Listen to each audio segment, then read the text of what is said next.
జిల్లా పలస మండలం పెదంచెల గ్రామం ఘోరాతి ఘోరం జరిగింది. నిరుపేద కుటుంబానికి చెందిన వికలాంగురాలు 20 సంవత్సరాలు.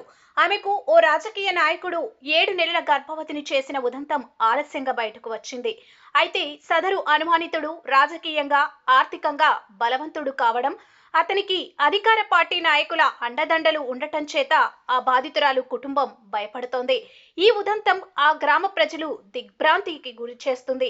ఈ అవమానీయ ఘటన మీద పోలీసు పూర్తిగా విచారణ చేపట్టి తగు చర్యలు తీసుకోవాలని, బాధిత మహిళ వికలాంగురాలుకు న్యాయం చేయగలరని గ్రామస్తులు కోరుకుంటున్నారు.